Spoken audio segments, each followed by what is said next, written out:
할렐루야, 여러분 반갑습니다. 오늘 수요 예배 가운데 위로부터 부어지는 하나님의 놀라운 축복이 여러분들의 삶 가운데 임하게 되시길 주님의 이름으로 축복합니다. 여러분, 우리가 지난번에 우리가 나누었던 말씀들을 한 번 더 복습해 보도록 하겠습니다. 여러분, 지난주는 우리가 열리는 제자 시대라는 제목으로 우리가 말씀을 살펴보았습니다. 사도행전 1장부터 12장까지 우리가 말씀을 나누었습니다. 먼저 예수 그리스도께서 이 땅 가운데 우리를 위해서 십자가에 달려 못 박혀 죽으시고 우리 거기서 멈추신 것이 아니라 이 땅 가운데 다시 한 번 더 부활하시고 나셔서 제자들과 함께 40일간 이 땅 가운데 우리와 함께 하셨습니다. 그리고 예수님은 하늘 보좌로 승천하셨지요. 예수님께서 승천하시기 그 전날에 예수님은 제자들을 향하여서 예수님은 정말 중요한 말씀을 당부하시기 시작했습니다. 그 당부가 무엇이었는지에 대해서 우리가 말씀 찾아보며 다시 한 번 더 기억하길 원합니다. 우리 마태복음 28장 19절에서 20절 찾아보겠습니다. 마태복음 28장 19절에서 20절까지입니다. 대사명이라고도 하는 Great Mission이라고 하는 굉장히 엄청난 우리에게 주신 하나님의 대사명, 그 대사명의 말씀을 우리가 한번 보죠. 마태복음 28장 19절에서 20절까지 말씀입니다. 마태복음 28장 19절에서 20절까지입니다. 그러므로 너희는 가서 모든 민족을 제자로 삼아 아버지와 아들과 성령의 이름으로 뭘 베풀어요? 세례죠. 세례를 베풀고 내가 너희에게 분부한 모든 것을 가르쳐 지키게 하라. 볼지어다 내가 세상 끝날까지 너희와 항상 뭐 한다고요? 함께 하신다. 함께 하신다. 그죠? 내가 함께 하신다. 그렇기 때문에 너희들은 두려워할 필요 없이 뭐만 하면 되는 거예요? 가기만 하면 되는 거죠. Go! 어디로 가야 되는 거예요? 끝까지 민족을 향하여서 나아가서 모든 이들을 제자 삼고 그들에게 세례까지 베풀어야 되는 것이 우리에게 주신 하나님의 말씀, 명령이었다는 거예요. 자, 그리고 이어서 하셨던 두 번째 당부를 한번 보도록 하겠습니다. 사도행전 1장 4절 말씀입니다. 사도행전 1장 4절. 자, 우리가 계속해서 지금 수요일마다 사도행전을 보고 있습니다. 사도행전 1장 한번 가봅시다. 사도행전 1장 4절에 가보면 예수님이 이어서 하셨던 두 번째 당부가 나오고 있습니다. 사도와 함께 모이사 그들에게 분부하여 이르시되 예루살렘을 떠나지 말고 내게서 들은 바 아버지께서 약속하신 것을 뭐 해라고요? 기다려라는. 기다려야 되는 이유가 뭡니까? 여러분, 우리에게서 주신 하나님의 명령, 대사명, 가서 모든 민족을 세례 베풀고 제자 삼는 이 모든 일들은 내 능력으로는 가능해요, 불가능해요? 불가능합니다. 그래서 뭐가 필요한 거예요? 성령 하나님의 임재, 성령 하나님의 역사하심 우리 가운데 반드시 필요한 거예요. 그게 있어야 뭐가 가능한 겁니까? 제자가 되는 거예요. 그게 있어야 우리가 모든 민족에게 나아가서 뭘 할 수 있는 거예요? 하나님의 이름으로 세례를 베풀 수 있는 것이죠. 그죠? 그래서 이 한 사람이 예수 그리스도를 알지 못했던 한 사람이 예수 그리스도를 믿고 구주를 영접하고 제자가 되고 하나님 앞에 모든 삶을 드리는 것은 말의 언변에 달려있지 않죠. 어디에 달려있습니까? 성령 하나님의 충만한 임재에 달려있다는 겁니다. 그래서 예수님은 그들에게 본격적인 사명을 행하기 전에 하나님께서 약속하신 놀라운 성령 하나님을 뭐 하셔야 된다고 말씀하신 거예요? 기다려야 된다라고 당부하셨다는 겁니다. 그러면서 하나님 예수님은 한 번 더 말씀하셨습니다. 사도행전 1장 8절 보겠습니다. 사도행전 1장 8절 뭐라고 나옵니까? 오직 뭐가 임하면? 성령이죠. 성령이 너에게 임하시면 그때서야 뭘 받는 거예요? 권능 받는 거예요. 그죠? 너희가 권능을 받으면 그 권능 가지고 자기의 이름을 위해서 쓰는 거예요? 그걸 가지고 자기의 명예를 위해서 자기의 재산을 불리기 위해서 쓰임받는 겁니까? 아니죠. 뭐 하는 겁니까? 하나님께서 우리에게 주시는 성령 하나님의 충만한 임재를 통해서 권능을 받으면 그 권능을 통해서 뭐 해야 되는 거예요? 예루살렘과 온 유대와 사마리아와 땅끝까지를 뭐가 되는 거예요? 네? 증인이 되는 거예요. 마르투스 해달라고 하시는 거죠. 그러니까 증인이 되는 거, 우리가 본 거, 우리가 알고 있는 거, 예수 그리스도는 하나님의 아들이시고 그분은 살아계신 우리의 주님이시다, 메시아시다, 구주시다라는 것에 대해서 우리가 남들에 대해서 전파하고 증언하기 위해서는 뭐가 필요한 겁니까? 말의 언변이나 자신감이나 이런 것이 아니라 성령 하나님의 임재가 필요하다라는 거죠. 즉 그날을 기다리라고 분명히 예수님은 말씀하셨습니다. 떠나지 않아야 된다는 거예요. 그때에 사도행전 2장 보겠습니다. 사도행전 2장 1절에 4절까지입니다. 자, 오순절 날이 이름에 그들이 다 같이 어디에 모였어요? 한 곳에 모였습니다. 그러니까 각자가 흩어져서 기도했던 것이 아니라 예수 그리스도께서 분부한 말씀대로 명령대로 그들은 한 곳에서 모여서 떠나지 않고 뭐 했더니 기도하기 시작합니다. 2절입니다. 호련히 하늘로부터 급하고 강한 바람 같은 소리가 있어 그들이 앉은 온 집에 가득하죠. 성령 하나님의 충만한 임재가 옵니다. 3절 마치 불의 혀처럼 갈라지는 것들이 그들에게 보여 각 사람 위에 하나씩 임하기 시작합니다. 4절 그들이 다 성령의 충만함을 받고 성령이 말하게 하심을 따라 다른 언어들로 말하기 시작하니라. 방언에 터지는 역사가 바로 오순절 성령의 임재하는 그날에 이제 시작되기 시작합니다. 여러분이 방언이 터졌다, 성령 하나님이 역사하셨다라는 것은 단순히 그들에게 권능이 임했다라는 것이 아니라 그들이 정말로 권능을 받아서 뭐가 됐다는 게 중요한 거예요. 제자가 됐다는 것이 중요한 겁니다. 왜냐하면 여러분, 사복음서에서 어디에 찾아봐도 제자가 정말 제자스러운 모습은 한 번도 보이지 않았습니다. 예수님의 오른팔이었던 베드로조차 그는 예수님을 부인했던 자였어요. 배신했던 자였습니다. 그러나 어떤 시대가 열릴 때부터, 성령 하나님의 시대가 열릴 때부터 베드로는 그때부터 제자가 되기 시작하고, 베드로뿐만 아니라 예수 그리스도의 다른 제자들까지도 이제 본격적으로 하나님 앞에 쓰임받는 시대가 열렸다라는 겁니다. 놀라운 이야기죠. 성령 하나님의 시대가 얼마나 우리에게 중요한 기점이 되는지 우리가 알기 시작한다는 겁니다. 그리고 성령 하나님의 충만한 임재를 경험한 자들, 성령 하나님의 기름 부으심 받은 자들이 이제부터 하나님께 제자가 되어서 그런 사람들이 하나님 앞에 뭐 받는 거예요? 쓰임 받기 시작한다라는 겁니다. 여러분, 성령 충만 없이 쓰임 받는 거 불가능한 겁니다. 만약에 성령 충만 없이 하나님 앞에 쓰임 받는 것처럼 보인다, 그거는 자기의 능력과 의로 서 있는 것이죠. 반드시 우리는 하나님 앞에 성령 충만하기를 간절히 구하고 갈망해야 하는 것입니다. 오늘 우리가 사도행전 13장부터 15장까지 좀 살펴보게 될 텐데, 사도행전 13장 가보면 여러분 정말 제가 좋아하는 한 성경의 인물이 등장합니다. 사도행전 13장 22절 한번 찾아가 보죠. 사도행전 13장 22절 말씀 한번 보겠습니다. 여기서 한 사람이 지금 소개되고 있는데 어떻게 소개되고 있는지 한번 보겠습니다. 패하시고 다윗을 왕으로 세우시고 증언하여 이르시되, 지금 다윗이 주인공으로 나옵니다. 그런데 다윗을 뭐라고 설명하시는가 한번 보십시오. 내가 이새의 아들 다윗을 만났더니 그가 어떤 자라는 거예요? 내 마음에 맞는 사람. 다윗은 어떤 사람? 하나님 마음에 맞는 사람이라는 거예요. 그래서 뭐 하셨다는 거예요? 사용하셨다는 거예요. 여러분, 다윗은 대단하지 않았습니다. 성경에서 증언하고 있기를 다윗은 절대로 그들의 형제보다 나은 것이 하나도 없었습니다. 심지어 육신의 아버지는 다윗을 볼품없이 여겼어요. 오히려 그 집안에 왕이 나와야 했다면 다윗이 아니라 장자가 훨씬 더 적합해 보였습니다. 그러나 하나님이 보시기에는 그렇게 하시지 않는다는 거예요. 외모를 보시지 아니고 하나님은 뭘 보시는 거예요? 우리의 중심을 보시는 하나님이시죠. 그런데 다윗의 중심을 봤더니 어때요? 하나님 마음에 맞았다는 거예요. 하나님 보시기에 딱 적절했던 사람, 하나님 마음만을 갈망했던 사람, 하나님의 마음이 어떠한가를 궁금하여 그 마음을 갈망했던 사람, 요청했던 사람이 바로 다윗이었다는 겁니다. 그 마음에 맞는 사람을 하나님이 세우셔서 그 사람을 통해서 하나님이 뭐 하신다고 나옵니까? 22절 하반절에 보면 내 뜻을 다 이룬다는 거예요. 여러분, 지금 하물며 이 땅에 세상에 있는 많은 경영 원칙도 이렇습니다. 여러분, 회장이 후계자를 세울 때 어떤 사람을 후계자로 세울까요? 가장 자신의 마음에 맞는 사람을 세울 겁니다. 자신의 회사 방침을 잘 이해하고 누구보다도 이 회사의 스피릿을 가지고 있는 사람을 찾고 찾아서 골라서 세울 겁니다. 왜 그렇게 합니까?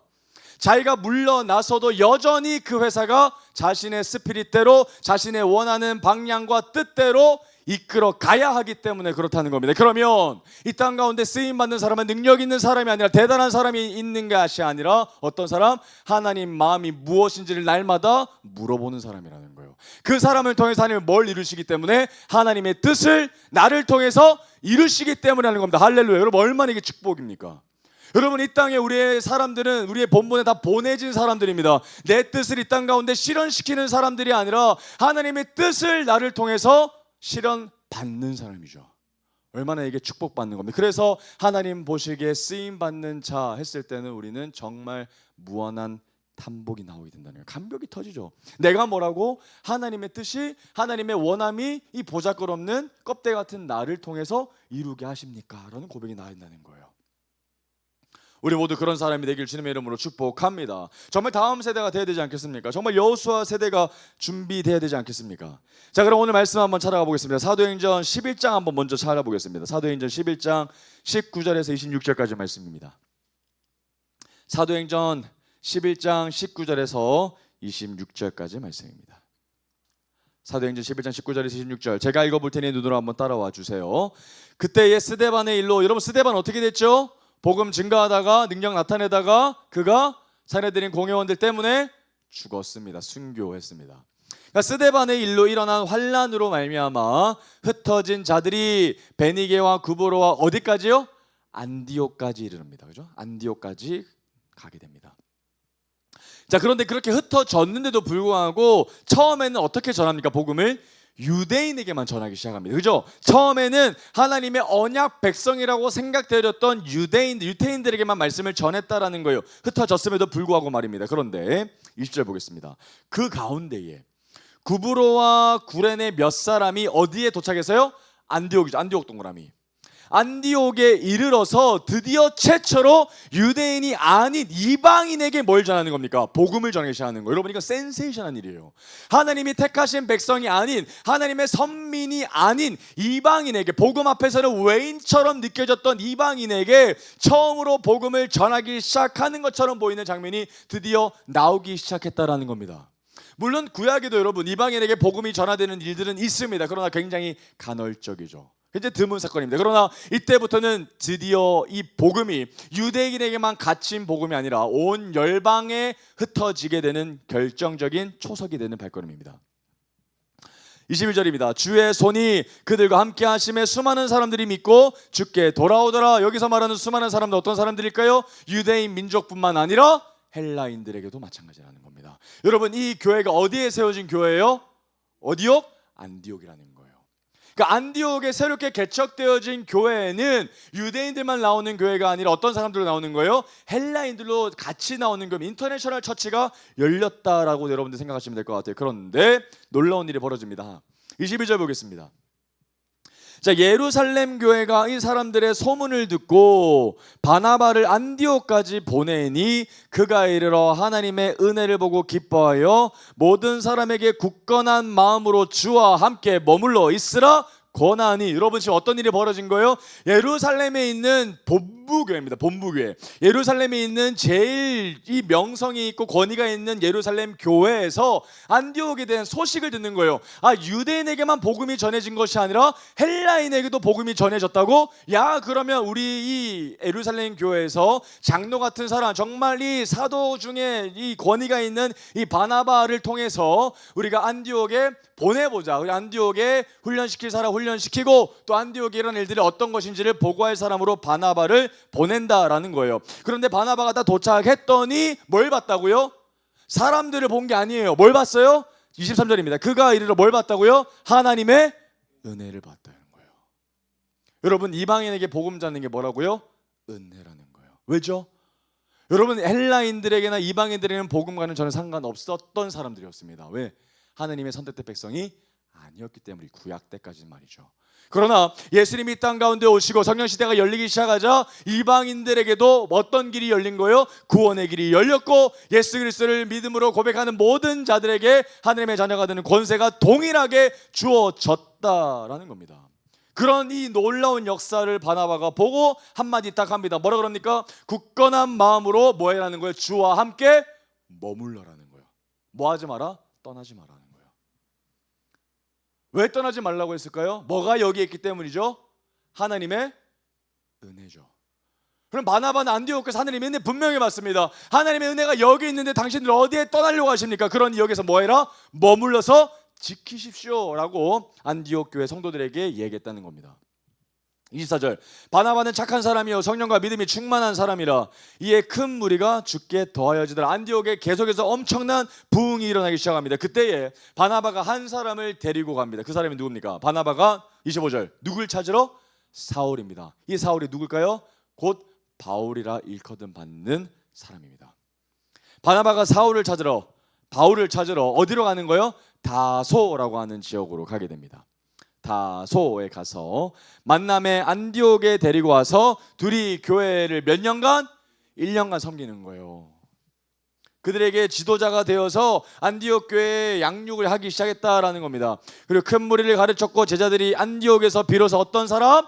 그리스도인, 쉽게 말하면 예수쟁이라고 일컬어 말했다는 겁니다. 여러분, 예루살렘 교회에서 그 사람들이 삶으로 통해 증명해서 사람들이 그리스도인을 불려짐을 당한 게 아니라 어디에서부터 이 말씀이, 이 단어가 생기기 시작했다고요? 인터내셔널 처치였던 안디옥 교회에서 시작됐다는 거예요. 놀라운 일입니다. 비로소 그리스도인이라 일컬음을 받게 되었다라고 얘기합니다. 자, 또 놀라운 일이 있습니다. 27절 한번 보겠습니다. 그때에 선지자들이 예루살렘에서 안디옥에 이르니라고 얘기했습니다. 안디옥에 이르니. 자, 그 중에 아가보라고 하는 한 사람이 일어나 성령으로 말하되 천하에 큰 흉년이 들리라 하더니 글라우디오 때에 그렇게 되니라 라고 얘기합니다. 예언을 하는 거예요 지금. 그러면서 29절입니다. 제자들이 각각 그 힘대로 유대에 사는 형제들에게 뭘 보내요? 부조, 헌금 보내기로 작정합니다. 30절 이를 실행하여 바나바와 사울의 손으로 장로들에게 보내니라. 여러분 무슨 말입니까 이게? 여러분 지금 예루살렘 땅에 뭐가 올 거라는 거예요? 흉년이 올 거라는 거예요. 그래서 예루살렘 땅이 굉장히 살기 어려워지니까 예루살렘 교회에 헌금을 지금 누가 보내고 있는 거예요? 새롭게 개척되어진 안디옥 교회에서 보내줬다는 겁니다. 여러분 이게 엄청난 역전인 거예요. 여러분 처음에는 예루살렘 교회가 안디옥 교회를 지원해줬어요. 그죠? 그런데 어느 순간 안디옥 교회가 더 부흥해서 오히려 안디옥 교회가 뭘 지원해주는 거예요? 예루살렘 교회를 서포트해주고 있다는 겁니다. 놀라운 일이죠. 그리고 이 돈을, 이 헌금을 누구의 손에 전달하게끔 하고 있는 거예요? 바울과 바나바 손으로 지금 전달하고 있다는 겁니다. 자, 12장 25절 보겠습니다. 사도행전 12장 25절. 사도행전 한번 넘어갑니다. 사도행전 12장 25절. 자, 우리가 지금 이제 바나바와 바울의 손으로 이 사람들이 예루살렘으로 돌아가는 그때에 그 사이에 사도행전 12장을 보면 어떤 일이 벌어지냐면 베드로가 투옥되는 일이 벌어지고 지난주에 봤습니다. 그리고 천사가 다시 한 번 더 베드로를 석방시켜주고 베드로가 합류하는 장면이 그 사이에 있고, 그 다음에 헤롯이 벌레에 잡혀 먹혀주는 일이 지난주에 우리가 살펴봤습니다. 그리고 나서 사도행전 12장 25절 봅니다. 25절 끝을 보면 어떻게 말씀 나옵니까?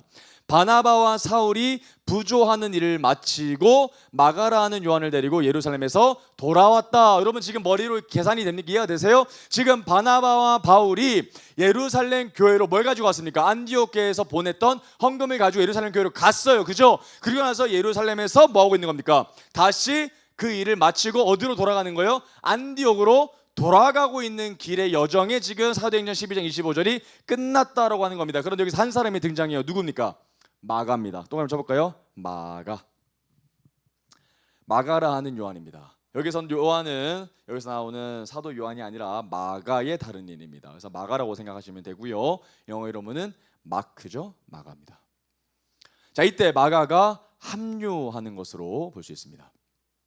자, 그리고 이제 넘어갑니다. 13장 1절 보면 이제부터 안디옥에 대한 얘기가 본격적으로 나옵니다. 안디옥 교회가 어떤 교회였는가? 사도행전 13장 1절 보면 이런 말씀이 나오죠. 안디옥 교회에 선지자들과 교사들이 있으니 곧 바나바와 니게르라는 시몬과, 자, 니게르라고 한 사람은 니그로라고 어원이 이제 여기 파견됩니다. 그래서 아마도 흑인일 것이라고 추정합니다. 그러니까 굉장히 다양한 민족이 섞여져 있는 것이죠. 바나바와 니게르라는 시몬과 구레네 사람 루기오와 분봉왕 헤롯의 젖동생 마나임과 및 사울이라라고 하면서 그 구성원들에 대해서 쭉 설명해 줍니다. 그때 그 사람들이 뭘 했는가? 2절이죠.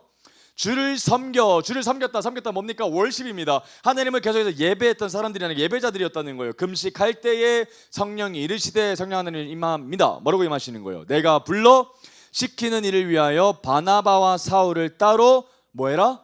세워라고 얘기하셔요. 바나바와 바울을 따로 어떠한 포지션에 두기 위해서 구별해서 세우라라고 명령을 받습니다. 어디 교회가요? 안디옥 교회가 받는 거예요, 말씀을.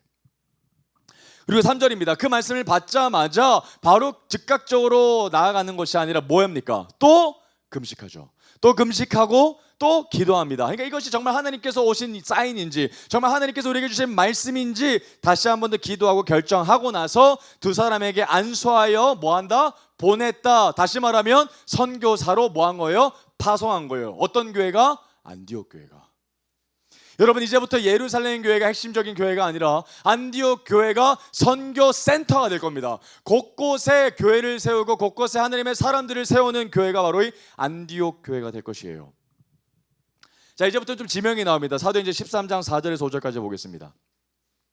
자, 두 사람이 성령의 보내심을 받아 실루기아에 내려가 거기서 배 타고 그브로에 가서 살라미에 이르러 하나님의 말씀을 유대인의 여러 회당에서 전할세 요한을 수행원으로 두었더라. 여러분 지금 장소가 나오면 머릿속에 잘 안 들어와요. 자, 사진 한번 보겠습니다.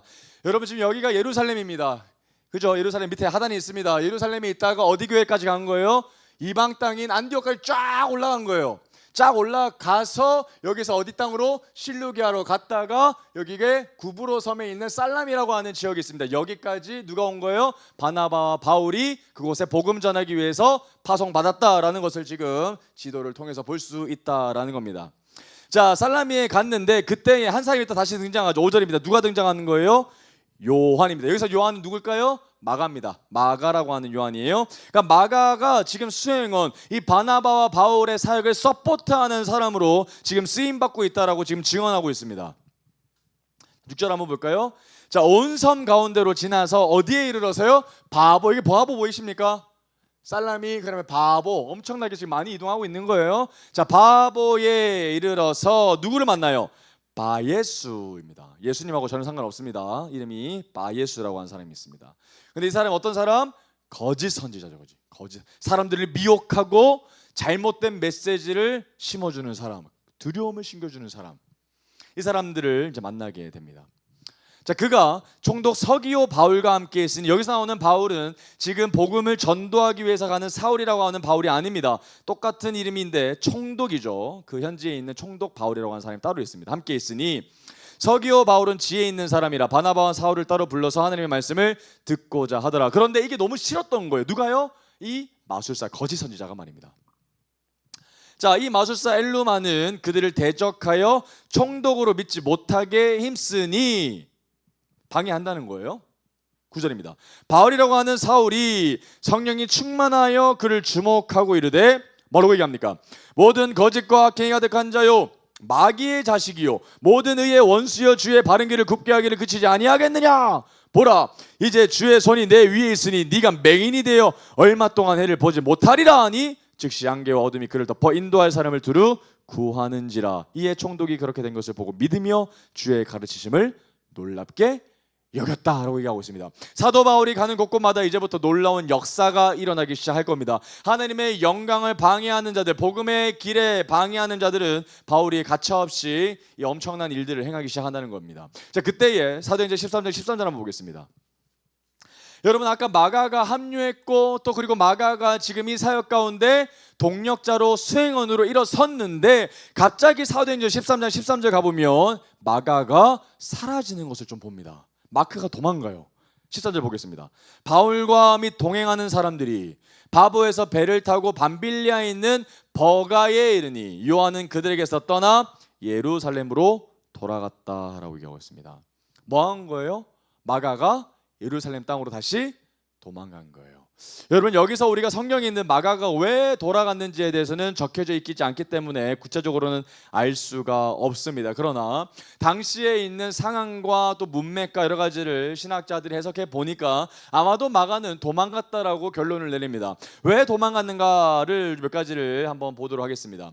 여러분, 지금 바울과 바나바가 향하는 곳이 이제 비시디아 안디옥이라는 곳으로 이제 넘어가게 될 텐데, 그곳으로 넘어가려면 여러분 걸어가야 했습니다. 걸어가려고 하면 지금과 같은 도로가 이게 열려 있지 않아서 산길을 걸어가 했었는데, 그때 자기 눈앞에 어떤 산맥이 딱 펼쳐지냐면 여기에 이제 타우루스 산맥이라고 하는 어마어마한 산맥이 펼쳐집니다. 지금 튀르키예 땅에 있는 어마어마한 이 산맥이 펼쳐지게 되는데 그 산이 엄청 위험해요.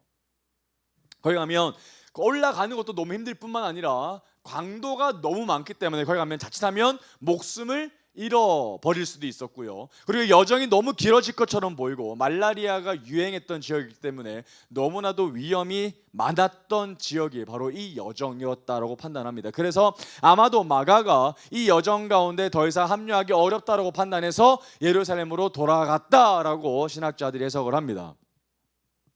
그런데 마가가 나중에 다시 합류하게 될 겁니다. 자, 사도행전 13장 14절부터 16절 보겠습니다. 자, 그들은 버가에서 더 나아가 비시디아 안디옥에 이르러 안식일에 회당에 들어가 앉으니라. 여러분, 어디까지 갔는지 한번 보겠습니다. 여러분, 지금 여기에 예루살렘에 있다가 안디옥까지 쭉 올라가서 구브로섬, 키프로스 섬이라고 하는 이 구브로섬에 살람이 갔다가 바보섬 갔다가 그리고 버가까지 갔던 장면이 지금 보이고요. 그 다음에 비시디아 안디옥까지 쭉 이제 올라가게 됐다라고 지금 볼 수 있습니다. 자, 그러면 이제 13장 14, 16 계속 봅니다. 비시디아 안디옥에 이르러 안식일에 회당에 들어가 앉으니라. 율법과 선지자의 글을 읽은 후에 회당장들이 사람을 보내어 물어 이르되, 형제들아, 만일 백성을 권한 말이 있거든 말하라, 이렇게 설교를 부탁하죠. 바울이 일어나 손짓하며 말하되 이스라엘 사람들과 및 하나님을 경외하는 사람들아 들으라 하면서 그때부터 설교를 멋있게 쫙 하는 장면이 나옵니다. 17절부터 42절까지인데 한번 눈으로 한번 따라와 보세요. 이 이스라엘 백성의 하나님이 우리 조상들을 택하시고 애굽 땅에서 나그네 된 그 백성을 높여 큰 권능으로 인도하여 내사. 여러분 지금 어떤 이야기 간추린 거예요? 아브라함을 선택하시고 그리고 그들이 이집트에 갇혀서 400년의 시간 동안에 갇혀 있다가 그리고 광야로 탈출하는 장면에 대해서 한 줄로 쫙 요약한 거죠. 18절 그리고 광야에서 약 40년간 그들의 소행을 참으시고 19절 가나안 땅 7족속을 멸하사 그 땅을 기업으로 주시기까지 약 450년간이라. 그 후에 선지자 사무엘 때까지 사사시대 넘어가죠. 21절 그 후에 그들의 왕을 구하거늘 하느님이 베냐민 지파 사람의 기스의 아들 이제 사무엘상으로 넘어가는 겁니다. 사울을 40년간 주셨다가 패하시고 다윗을 왕으로 세우시고 증언하여 이르시되 내가 이새의 아들 다윗을 만나니 내 마음에 맞는 사람이라 내 뜻을 다 이루리라 하시더니 하느님이 약속하신 대로 이 사람의 후손에서 이스라엘을 위하여 뭘 세우셨다? 구주를 세우셨다는 거예요. 누구의 아들로? 다윗의 아들로. 이새의 아들 다윗의 아들로. 그 사람이 바로 누구라고요? 곧 예수다. 그러니까 구약에 있는 모든 흐름의 결정은 뭐라는 겁니까? 절정은 바로 예수님이라는 거예요. 그러니까 구약에 있는 많은 이야기가 결국은 누구 이야기하고 싶어서 하는 거예요? 예수님 이야기하고 싶어서 증언된 이야기라는 겁니다. 24절 자, 예수님이 오시기에 앞서 세례 요한이 먼저 회개의 세례를 이스라엘 모든 백성에게 전파하니라. 요한이 그 달려갈 길을 마칠 때에 말하되 너희가 나를 누구로 생각하느냐? 나는 그리스도가 아니라 내 뒤에 오시는 이가 있으니 나는 신발끈도 못 푼다 라고 쭉 얘기하죠. 그러면서 28절입니다. 26절입니다. 형제들아 아브라함의 후손과 너희 중 하나님을 경외하는 사람들아 이 구원의 말씀을 우리에게 보내셨다 라고 하죠. 예루살렘에 사는 자들과 그들 관리들이 예수와 및 안식일마다 외우는 바 선지자들의 말을 알지 못함으로 예수를 정죄하여 선지자들의 말을 응하게 하였도다. 죽일 죄를 하나로 찾지 못하였으나 빌라도에게 죽여달라고 네가 이랬다. 성경에 그를 가리켜 기록한 말씀을 다 응하게 한 것이라. 후에 나무에서 내려다가 무덤에 두었으나 하면서 계속해서 그 복음에 대해서 쫙 얘기합니다. 자, 그래서 그 이야기를 다 두고 나서 42절 사람들이 어떻게 반응하는지 한번 보십시오. 그들이 나갈새 사람들이 청하되 뭐 해달라고 얘기합니까? 다음 안식일에도 뭐 해달라는 거예요? 이 말씀을 똑같이 해주십시오 라고 요청한다는 거예요. 놀라운 말씀을 지금 듣고 나서 여기 BCD 안디옥에 있는 많은 사람들이 바울의 메시지를 다시 한 번 더 듣고 싶습니다 라고 지금 요청하고 있다는 겁니다. 43절입니다. 회당의 모임이 끝난 후에 유대인과 유대교에 입교한 경건한 사람들이 많이 바울과 바나바를 따르니 두 사도가 더불어 말하고 항상 하나님의 은혜 가운데에 있으라고 권했다라는 거예요. 그러니까 바나바가 안디옥 교회에 가서 권했던 말씀과 지금 비시디아 안디옥에 가서 말하는 메시지가 너무나도 동일하다라고 볼 수 있죠. 항상 하나님의 은혜 가운데에 있으라 이렇게 권하신다. 44절입니다. 자, 그 다음 안식일에는 온 시민이 어떻게 된 거예요? 그 말씀 듣고 거기에 있는 많은 사람들이 아니라 온 시민이 나온 거예요. 뭐 들으려고요? 그 말씀 들으려고. 구약에 있는 모든 말씀과 예수 그리스도를 증언하는 그 모든 말씀을 바울 통해서 다 듣기 위해서 다 왔습니다. 온 시민이 거의 다 하나님의 말씀을 듣고자 하여 모이니 유대인들이 그 무리를 보고 뭐합니까? 시기가 가득하여. 그죠? 바리새인과 사두개인 같은 사람들이 여전히 이 땅 가운데 남아 있었다는 거예요. 시기가 가득하여 바울이 말한 것을 뭐합니까? 반박하죠. 아니 그거 잘못됐는데, 아니 나는 그렇게 생각하지 않는데, 아니 나는 그거 틀렸다고 생각하는데, 아니 그거는 잘못됐다고 생각하는데 하고서 막 바울을 비난하고 비판하기 시작했다는 겁니다. 46절 그런데도 불구하고 뭐합니까? 바울과 바나바가 어떻게 말했다고요? 담대히 말했다는 거예요. 사람들이 나에게 뭐라고 하든 상관없이 내가 알고 있는 것을 뭐 하는 거예요? 증언했다라는 겁니다. 논쟁하지 않습니다. 증언합니다. 하나님의 말씀을 마땅히 먼저 너에게 전할 것이로되 너희가 그것을 버리고 영생을 얻게 합당하지 않은 자로 자처하기로 우리가 이제 어디로 간다? 이방인에게 간다. 너희들이 들을 준비가 안 됐고 너희들이 들을 생각이 없기 때문에 내가 이제 어디 간다? 이방인에게 간다. 여러분 바울이 이렇게 얘기하는 이유가 뭡니까? 다메섹에서 콜링 받았을 때 하나님께서 뭐라고 그러셨어요? 예수님이 이방인을 위한 그릇으로 하나님 사용하신다 그랬거든요. 그 메시지 딱 기억해서 이방에 꿈이 있다라는 것을 볼 수 있습니다. 47절 주께서 이같이 우리에게 명하시되 내가 너를 이방의 뭐로? 빛으로 삼아 너로 땅끝까지 구원하게 하리라 하셨다. 여러분 바울의 정체성이죠. 여러분, 바울은 잘난 게 없습니다. 여러분, 바울은 진짜 예수 그리스도 때문에 살아난 사람입니다. 물론 세상 가운데 자랑할 것이 있었지만 그는 예수 그리스도를 핍박하고 예수 쟁의를 핍박했던 정말 죄인 중에 괴수였습니다. 그런데 그가 이제 어떤 사람으로 변화되는 거예요? 하나님의 뜻을 품고 이뤄내는 사람이라는 거예요. 하나님의 뜻을 이 땅 가운데 이뤄내는 사람으로 쓰임받기 시작했다는 겁니다. 그러면서 바울의 마지막 그의 사명은 뭡니까? 땅끝까지 가서 복음 전하는 사람이라는 거예요. 48절입니다. 이방인들이 듣고 기뻐하여 하늘의 말씀을 찬송하며 영생을 주시기로 작정된 자는 다 믿더라. 주의 말씀이 그 지방에 두루 퍼지니라. 이에 유대인들이 경건한 기부인들과 그 신의 유력자들을 뭐예요? 선동합니다. 여러분, 지금 우리나라 한국에도 선동하는 사람들이 너무 많습니다. 여러분, 선동하는 사람들이 뭐 하는 거예요? 계속해서 정치적으로 분란 일으키기 원하는 사람들이죠. 진짜 좌우 진영의 건강한 토론을 하기보다 계속해서 거짓된 진영의 논리로 서로를 비판하게 하고 더 싸움을 부추기는 사람들은 지금 이 땅 가운데 여전히 온 세계 곳곳에 다 있습니다. 선동하는 사람들, 진짜 선동하는 것 자체가 목적이 아니라 선동꾼들은 뭐가 목적입니까? 돈 버는 게 목적이에요. 분란해서 돈 받고 일하는 사람들이거든요. 절대로 그들의 뜻은 상관없습니다. 돈만 받으면 됩니다. 선동해서 바울과 바나바를 뭐하게 합니까? 박해하기 시작하죠. 그들의 목적은 뭡니까? 돈 받고, 그들의 쓰임 받고, 그리고 돈 준 사람 매수자들은 바울과 바나바를 뭐하고 싶은 거예요? 죽이고 싶은 거예요. 왜 죽이고 싶은 거예요? 미워서죠. 그 미운 마음의 근원은 뭡니까? 시기, 질투죠. 이제 많은 사람들이 자신을 우러러보지 않고 존경하지 아니하고 오직 바울과 바나바의 메시지만 들으려고 하니까 자신의 모든 기득권과 인기가 사라지기 시작한 겁니까? 똑같이 바리새인들의 모습을 지금 보이고 있다는 거예요. 51절, 이제 그들이 어떻게 하는지 보십시오. 그들이 괴롭히려고 시작할 때, 쫓아낼 때 미련 같지 않습니다. 보낼 자 보내죠. 떠날 곳은 떠납니다. 51절, 두 사람이 그들을 향하여 발에 티끌을 탁탁 털어버려요. 미련 같지 않습니다. 탁 털어버리죠. 이제 우리 갈 거야. 오케이, 갈 거야. 그리고 어디로 간다? 이고니온으로 가고 있습니다. 그죠? 티끌을 떨어버리고 이고니온으로 가거늘 제자들은 어떻게 갑니까? 주눅 들어서 가요? 담대하게 가요? 담대하게 가요. 뭐라고 얘기합니까? 기쁨과 성령의 충만한 가운데 가요. 여러분, 그들은 쫓겨서 도망가는 것처럼 보이지 않습니다. 그들은 쫓겨났지만 오히려 당당하게 기쁨과 찬양 가운데 새로운 곳으로 갔다라는 거예요. 어디로 갔다고요? 이고니온으로 갔다는 겁니다. 사도행전 14장 1절 보겠습니다. 사도행전 14장 1절 우리 한번 같이 한번 읽어볼까요? 시작. 이에 이고니온에서 두 사도가 함께 유대인의 회당에 들어가 말하니 유다와 헬라의 허다한 무리가 믿더라 라고 나옵니다. 여기서 이제 비시디아 안디옥에 있다가 이고니온으로 지금 넘어온 겁니다. 그런데 새로운 지역까지 갔는데도 그들은 여전히 뭐하고 있는 거예요? 또다시 말하기 시작합니다. 뭘 말해요? 복음 말하는 거예요. 여러분, 그들은 복음 말하다가 쫓겨났어요. 그런데 또다시 새로운 곳에 가서 뭐 한다는 거예요? 또 복음 전하는 거예요.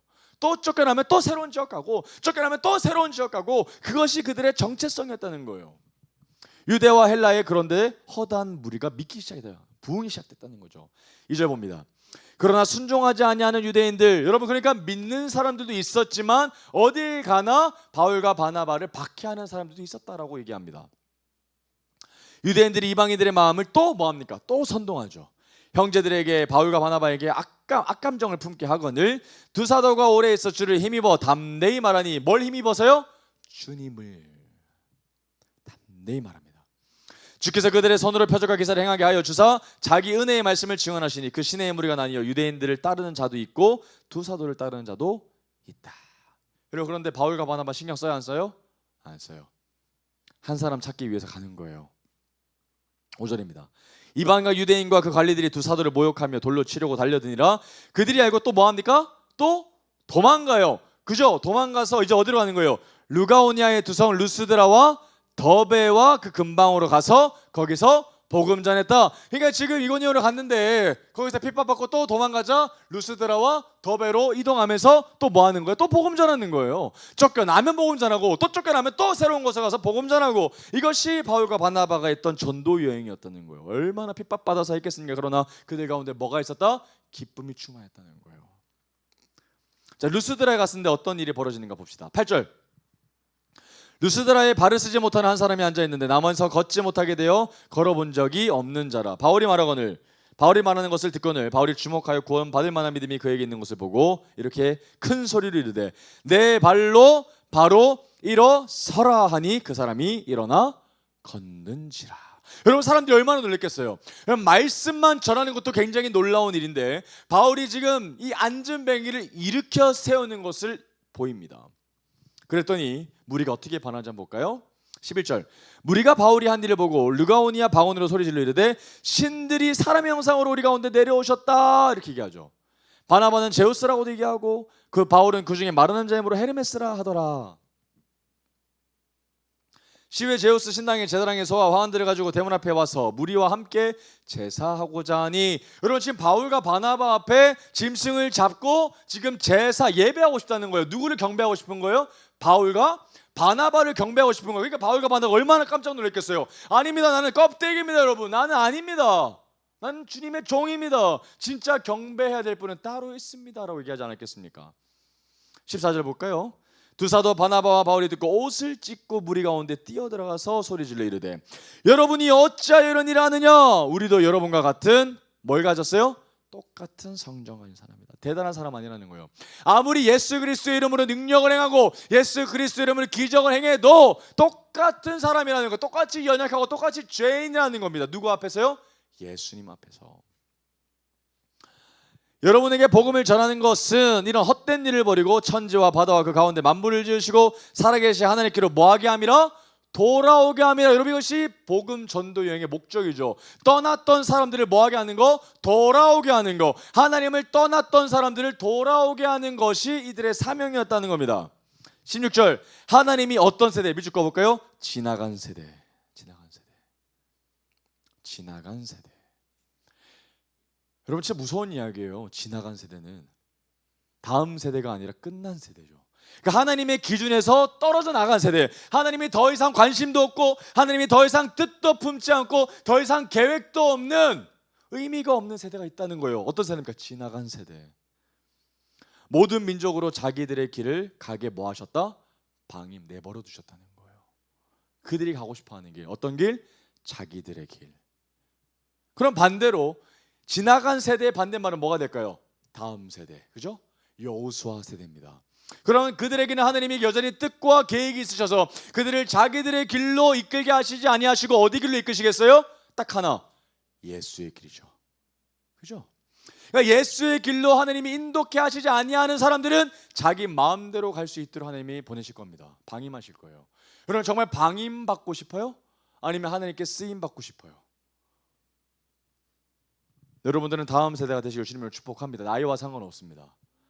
모세는 80세에 부름받았죠. 여러분, 아무리 젊어도 지나간 세대가 될 수 있어요. 하나님 마음에 맞지 않으면 지나간 세대죠. 그러나 여러분, 하나님 마음에 여러분들이 맞기 시작하면 여러분들은 다음 세대가 될 것입니다. 할렐루야.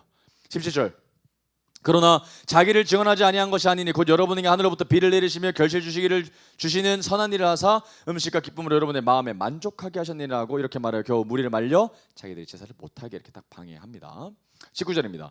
유대인들이 안디옥과 이고니온에서 와서 무리를 충동하니, 여러분 지금 바울과 바나바는 계속해서 도망쳐서 새로운 곳으로 와서 복음을 전하고 있어요. 그런데 처음부터 왔을 때 방해했던 사람들이 바울과 바나바가 이동하는 곳마다 뭐하고 있는 거예요? 스토킹하고 있는 거예요. 이동하면 또 따라가서 방해하고 또 이동해서 선동하고 또 찾아가서 방해한다는 거예요. 여러분, 정말 지긋지긋하지 않습니까? 계속 쫓아가요. 그들이 돌로 바울을 쳐서 뭐합니까? 이제 바울을 돌로 맞췄어요.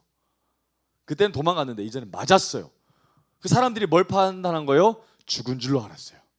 이제 바울 끝났다. 아우, 저놈 죽었다. 아우, 속 시원해 하고 시외로 성 바깥으로 끌어서 내어서 버렸어요. 동물, 짐승의 밥이 되라고 버렸어요. 그때에 20절입니다. 제자들이 둘러섰을 때에 바울이 기가 막히게 일어납니다. 그리고 그 성에 다시 들어갔다가 이튿날 바나바와 함께 어디로 가요? 더베로 가요. 여러분, 돌로 쳐 맞아서 죽었다가 기절해서 다시 일어났어요. 그런데 이튿날 다시 어디로 가는 거예요? 또 새로운 땅인 루스드라에서 더베로 가는 거예요. 루스드라에서 더베로 가서 더베로 가서 뭐 하는 거예요? 이제 끝난 거예요? 아니요. 더베로 가서 또 뭐 하는 거예요? 또 더베 가서 또 말씀 전하는 거예요. 여러분, 바울이 이틀 전날 죽을 뻔했어요. 돌에 쳐서 이제 끝날 뻔했어요. 그런데 다시 조금 회복하고 나서 반나절 지나고 나서 하루 좀 지나고 나서 회복하고 채비하고 다시 더베로 와서 복음 전하기 시작한다는 거예요. 21절 복음을 그 성에서 전해 많은 사람을 제자로 삼고 루스드라와 이고니온과 안디옥으로 돌아가서 이제 자기 원래 있는 땅으로 이제 돌아가는 거예요.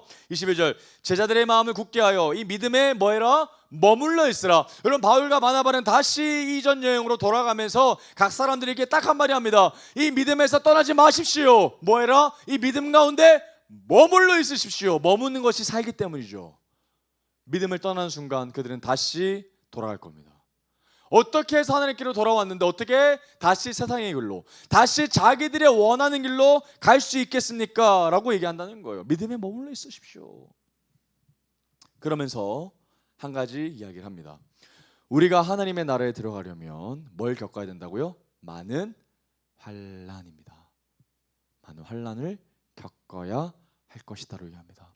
바울과 바나바는 분명히 얘기합니다. 복음 믿으면 우리의 길이 평탄할 것이다라고 절대 얘기한 적 없습니다. 오히려 복음을 믿고 제자가 되면 뭐가 있어요?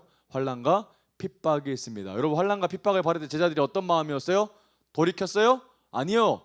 슬퍼했어요? 아니요. 좌절했어요? 아니요. 오히려 그들은 기쁨 가운데 충만했습니다. 어떻게 그럴 수 있었을까요? 여러분 사단들은 절대로 믿음이 자라난 사람들을 건드릴 이유가 하나도 없습니다. 믿음이 자라난 사람들만 건들죠. 믿음이 없고 연약한 사람들 건들 필요 있어요 없어요? 없어요. 뭐하러 건드려요? 아무리 신경 안 써도 그들 혼자 영향력 없이 살아갈 텐데. 그런데 믿음이 생기기 시작하고 내 삶 가운데 변화가 나타나기 시작하고 나를 통해서 내 가족이 변화가 되기 시작하고 깨어졌던 가족이 회복하기 시작하고 부부의 관계 회복되고 자녀 관계 회복되기 시작하면 누가 가장 싫어한다? 사단이 아니라 싫어합니다. 그래서 가장 그 결정적인 키포인트 때 누굴 건드는 거예요? 믿음이 자라기 시작한 사람들을 모든 것들이 총동원되어져서 공격하기 시작할 겁니다. 그때 뭐 어떤 생각 들어야 돼요? 아 내가 뭐 하고 있구나? 성장하고 있구나. 내가 변화되고 있구나. 그럼 어떤 생각이 들어요? 아 내가 진짜 사단들이 두려워할 존재로 됐구나. 예수 그리스도의 권세가 내 삶 가운데 나타나고 일어나고 있구나. 그럼 오직 우리는 더 뭐 해야 되는 거예요? 두려워하고 믿음을 떠나는 것이 아니라 뭐 해야 됩니까? 더 믿음 가운데 그래서 뭐 해라? 머물라고 얘기한 거예요. 승리해라. 이미 예수님 우리 가운데 승리 주셨잖아요. 그럼 쟁취하기만 하면 되는 거 아닙니까? 23절 각 교회에서 장로들을 택하여 금식 기도하며 그들이 믿는 주께 그들을 위탁하고 비시디아 가운데로 지나서 밤빌리아에 이르러 말씀을 버가에서 전하고 아달리아로 내려가서 거기서 배 타고 안디옥에 이르니 이것은 두 사도고 이룬 그 일을 위하여 전에 하나님의 은혜에 부탁하던 곳이라. 이제 수리 안디옥에 도착한 거예요. 그들이 이르러 교회를 모아 하나님이 함께 행하신 모든 일과 이방인들에게 믿음의 문을 여신 것을 보고하고 제자들과 함께 오래오래 있으니라 하고 다시 배 타고 건너가서 이 수리아 안디옥, 여기는 비시디아 안디옥인데 여기는 수리아 안디옥입니다. 그래서 여기에 오랫동안 다시 머물러 있었더라. 1차 전도 여행을 마치고 다시 베이스 캠프로 돌아와서 다시 채비를 하고 있더라 라고 사도행전 14장을 정리하고 있습니다. 사도행전 14장까지 이렇게 한번 살짝 적어 놓으십시오. 1차 전도 여행. 자 15장 보겠습니다. 사도행전 15장. 자 어떤 사람들이 유대로부터 내려와서 형제들을 가르치되 너희가 모세의 법대로 할례를 받지 아니하면 능히 구원을 받지 못하리라. 여러분 이게 무슨 말인가 했더니 여러분 그리스도인들이 된 사람들 중 가운데에도 바리새인들이 있었고 사두개인들이 있었습니다. 그런데 그들이 공동체 가운데 갑자기 이런 얘기하고 있는 거예요. 아니 여러분 우리가 이제 그리스도인이 됐습니다. 우리에게는 예수 그리스도 이름이 있습니다. 그러나 우리에게는 여전히 뭐도 있다? 율법도 있습니다. 그래서 진짜 그리스도인이 되기 위해서는 뭐도 지켜야 되는 거예요? 율법도 지켜야 되는 거예요. 여러분 율법에서 뭐라고 그랬습니까? 할례 받으라고 얘기했어요. 어떻게 그리스도인이 돼서 할례를 받지 않을 수 있습니까? 할례를 받아야 그리스도인이 되는 것입니다 라고 누가 얘기하고 있는 거예요? 유대인들 가운데에서 특별히 바리새인들이나 사두개인들이 그렇게 옛 습성을 따라서 얘기하고 있는 겁니다. 그러니까 믿음이 연약했던 사람들, 특별히 이방인들 같은 경우에는 헷갈리는 거예요. 유대 율법도 잘 모르는데 그래? 우리가 할례 받아야 되는 거야? 아 그리스도인은 할례 받아야 되는 거야? 하고 있는데 다른 진영의 사람 야 율법이 끝났어. 율법이 예수님 때문에 완성된 거 아니야? 예수님으로 통해서 이제 더 이상 우리가 율법에 갇힌 자가 아닌데 또다시 우리가 어떻게 종노릇 할 수 있어? 라고 하면서 막 싸우기 시작하는 거예요. 공동체 가운데 분란이 일어나기 시작하는 거예요. 자 그러면서 이제 보겠습니다. 바울 및 바나바와 그들 사이에 적지 아니하는 다툼과 변론이 나죠. 공동체에 어려움이 발생했어요. 싸우기 시작한 거예요. 이게 나눠진 거예요. 형제들이 이 문제에 대하여 바울과 바나바와 그 중에 몇 사람을 예루살렘에 있는 사도와 장로들에게 보내기로 작정합니다. 바울과 바나바를 보내요. 그들이 교회에 전송을 받고 베니게와 사마리아로 다니며 이방인들이 주께 돌아온 일들을 말하며 형제들을 다 크게 기뻐하더라. 예루살렘에 이르러 교회와 사도들에게 장로들에게 영접을 받고 하나님이 자기들과 함께 행하신 모든 일들을 말하며 바리새파 중에 어떤 믿는 사람들이 일어나. 그러니까 바리새인 출신인 거죠. 율법학자들. 모르는 사람들 따지지 않아요. 그런데 어줍지 않게 하는 사람들이 막 따지지 않는 거예요. 어떤 믿는 사람들이 일어나 말하되 이방인에게 할례를 행하고 모세 율법을 지키라 명하는 것이 마땅하다 라고 얘기하는 거예요. 예수님도 믿어야 되지만 율법도 믿어야 된다 라고 얘기하는 거예요. 가르치려고 하고 있죠. 6절입니다. 사도와 장로들이 이 일을 의논하러 모여서 7절 많은 변론이 있으니 얼마나 피곤했겠습니까? 이게 맞다 저게 맞다. 그때 바나바와 바울도 얘기하지 않는데 갑자기 한 사람이 딱 등장합니다. 오랜만에 누가 등장하는 거예요? 피터가 등장하죠. 베드로가 탁 일어서요. 형제들아 너희도 알거니와 하나님이 이방인들로 내 입에서 복음의 말씀을 들어 믿게 하시려고 오래전부터 너희 가운데서 나를 택하시고 또 마음을 하시는 하나님이 우리에게와 같이 그들에게도 뭘 줬어요? 똑같이 성령 주셨다는 거예요. 증언하시고 믿음으로 그들의 마음을 깨끗이 하사 그들이나 우리나 차별하지 아니하셨느니라. 와우! 베드로가 완전히 열려져 버렸어요. 이방인도 우리와 똑같은 사람이다. 유대인이라고 특별한 거 하나도 없다. 똑같은 주님의 백성이 될 수 있다. 뭐만 믿으면, 주님만 믿으면. 너무 놀라운 고백이죠. 10절입니다. 그런데 지금 너희가 어찌하여 하나님을 시험하여 우리 조상과 우리도 능히 매지 못했던 그 멍에를 우리 다음 세대 증언을 받고 돌아온 그리스도인들에게 두려고 하느냐라고 하고 있는 거예요. 야, 우리 율법 잘 지켰어? 우리도 율법 못 지켰어. 그런데 어떻게 새신자들에게 율법 지으려고 하고 있어? 라고 화내고 있는 장면인 거예요. 와, 베드로 멋있죠? 11절입니다. 그러나 우리는 그들이 우리와 동일하게 주 예수의 은혜로 구원받는 줄을 믿노라. 바리새파 그거 아니야. 율법 끝났어. 예수 그리스도로 완성됐어. 그리고 이제 그리스도를 믿는 믿음으로 우리는 구원받는 거야 라고 딱 결정해버립니다. 12절 온 무리가 가만히 있어 바나바와 바울이 하나님께서 자기들로 말미암아 이방인 중에 행하신 표적과 기사에 관해 말하는 것을 듣더니 딱 그때 베드로가 딱 말하고 잠적한 거예요. 바리새파도 이제 꽁하면서 이제 반박할 생각하고 있었습니다. 그때 바울과 바나가 딱 나서가지고 그들의 전도 여행 이야기를 듣는 거예요. 와, 이방인이 어떻게 돌아왔는지, 이방인이 어떻게 구원받는지를 쫙 얘기하고 있는 거예요. 얼마나 놀랬겠습니까? 13절 말을 마침에 야고보가 대답하여 이르되 형제들아 내 말을 들으라. 하느님이 처음으로 이방인 중에서 자기 이름을 위한 백성을 취하시려고 그들 돌보신 것을 시몬이 말하였으니 선지자들의 말씀이 이와 일치하도다 기록된 바 이후에 내가 돌아와서 다윗의 무너진 장막을 다시 지으며 또 그 허물어진 것을 다시 지어서 일으키리니 이는 그 남은 사람들과 내 이름을 일컫는 받는 모든 이방인들로 주를 찾게 하려 함이라 하셨다 라고 하는 거예요. 야고보가 딱 한마디 하면서 이제 모든 상황을 딱 정리해버려요. 22절 볼까요? 22절 이에 사도와 장로와 온 교회가 그 중에서 사람들을 택하여 바울과 바나바와 함께 안디옥으로 보내기를 결정하니 곧 형제 중에 이제 새로운 사람을 보냅니다. 누굴 보내요? 바사바라는 유다와 실라를 보냅니다. 유다와 실라를 바울과 바나바 편으로 다시 한 번 더 보내면서 4명이 이제 안디옥 교회로 넘어가게 되는 장면이에요. 그 편에 편지를 붙여 이르되 사도와 장로대 형제들은 안디옥과 수리아와 길리기아에 있는 이방 형제들에게 문안하노라 들은즉 우리 가운데서 어떤 사람들이 우리의 지시도 없이 나가서 말로 너희를 괴롭게 하고 마음을 혼란하게 한다 하기로 사람을 택하여 우리 주 예수 그리스도의 이름으로 이르하여 생명을 아끼지 아니하는 자인 우리가 사랑하는 바나바와 바울과 함께 너에게 보내기를 만장일치로 결정했다라는 거죠. 그리하여 유다와 실라를 보내니 그들도 이 일을 말로 전하리라. 성령과 우리는 이 요긴한 것들 외에는 아무 짐도 너희에게 지우지 아니하는 것이 옳은 줄 아노라 라고 하고 있죠.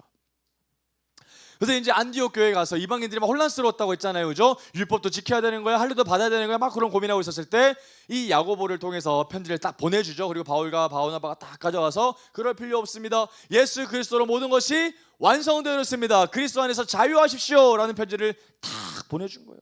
30절입니다. 그들이 작별하고 안디옥에 내려가 무리를 모은 후에 편지를 읽어줘요. 야고보가 이렇게 적어줬다.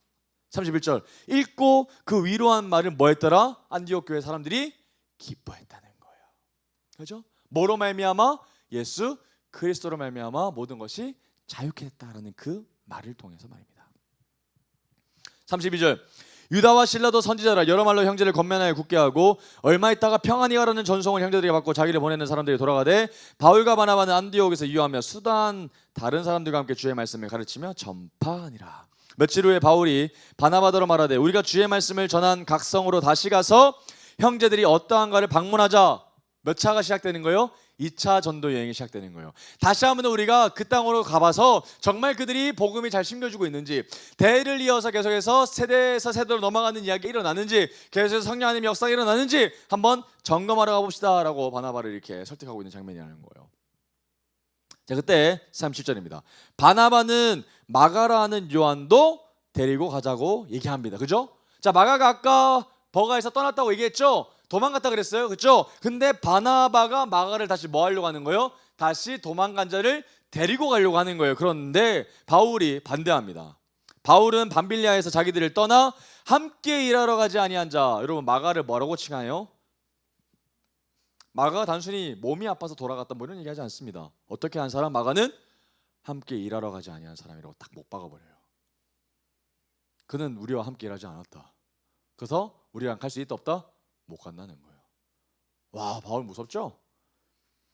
그런데 39절 서로 심히 다툽니다. 누구랑요? 바울과 바나바가 마가 때문에 싸워요. 한 사람은 데리고 가자, 한 사람은 안 데리고 간다, 못 데리고 간다. 그런데 바나바가 누굴 데리고 갑니까? 마크를 데려가요. 그리고 배 타고 다시 어디로? 아까 갔었던 구브로 섬으로 들어갑니다. 40절 그리고 바울은 도저히 이게 용납이 안 되는 거예요. 마가가 용납이 안 되는 거예요. 도망간 사람에 대해 용서가 안 되는 거예요. 그래서 바울은 신라를 택한 후에 형제들에게 주의 은혜의 부탁함을 받고 떠나서 이제 어디로 가는 거예요? 수리아와 길리기아로 다니며 이제 루트가 바뀌어지게 되는 것을 좀 보게 됩니다. 여기까지가 오늘 우리가 살펴보게 된 이 제자들의 시대 가운데에 바울과 바나바를 중심으로 한 1차 전도 여행에 대한 이야기였습니다. 오늘 말씀을 통해 여러분 정말 많은 이야기가 메시지가 이 가운데 숨겨져 있습니다. 여러분 오늘 말씀을 통해서 여러분 특별히 이 바울과 바나바가 전도했던 것을 꼭 기억해 주셨으면 좋겠어요. 여러분 이들이 이렇게 했던 이유가 뭡니까? 매를 맞아도 죽을 뻔해도 그들이 여김없이 그들이 새로운 곳으로 가서 복음을 전했던 이유는 단 하나입니다. 예수 그리스도께서 그들에게 뭐 하셨기 때문에, 말씀하셨기 때문에 너희들이 뭐가 되야 되는 거예요? 내 증인이 되어야 되는 거예요. 마르투스가 되어야 되는 거예요. 그것이 예수님께서 우리에게 말씀하셨던 명령이었죠. 우리에게 핍박이 있을 겁니다. 환란이 있을 겁니다. 그런데 그럼에도 불구하고 뭐 해라? 담대해야 하는 거예요. 하나님이 우리와 함께 하시기 때문이죠. 이미 우리 가운데 승리하셨기 때문에 그 승리하신 하나님을 우리가 바라보고 더 깊이 나아갈 수 있는 여러분들이 되시길 주님의 이름으로 축복합니다. 여러분들도 모두 주님의 사람으로 세워지게 될 것이고, 지나간 세대가 아니라 이제 앞으로 일어설 세대, 다음 세대가 되어서 정말 이 땅의 모든 사람들이 하나님 앞에 회개할 수 있도록 쓰임받는, 하나님의 뜻을 품고 하나님의 마음에 맞는 사람이 되어져서 영원토록 호흡 다할 때까지 하나님 앞에 쓰임받는 착하고 충성된 종이 될 수 있기를 주님의 이름으로 축복합니다. 아멘.